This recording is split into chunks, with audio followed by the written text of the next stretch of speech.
سنن وآداب عيد الأضحى المبارك. أولاً، التكبير. يشرع التكبير من فجر يوم عرفة إلى عصر آخر أيام التشريق من شهر ذي الحجة. قال تعالى: واذكروا الله في أيام معدودات. ويجهر الرجال به في المساجد والأسواق والبيوت وأدبار الصلوات، إعلاناً بتعظيم الله وإظهاراً لعبادته وشكره. ثانياً، ذبح الأضحية، ويكون بعد صلاة العيد ويستمر إلى مغرب رابع أيام العيد. ثالثاً، الأكل من الأضحية. كان رسول الله صلى الله عليه وسلم لا يطعم حتى يرجع من المصلى فيأكل من أضحيته.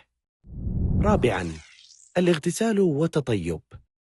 للرجال لبس أحسن الثياب بدون إسراف ولا إسبال، أما المرأة فيشرع لها الخروج إلى مصلى العيد بدون تبرج ولا تطيب وتجنب الاختلاط بالرجال. سادساً، الذهاب إلى مصلى العيد ماشياً إن تيسر. سابعاً، الصلاة في مصلى العيد، وفي حال عذر من مطر مثلاً فيصلي في المسجد.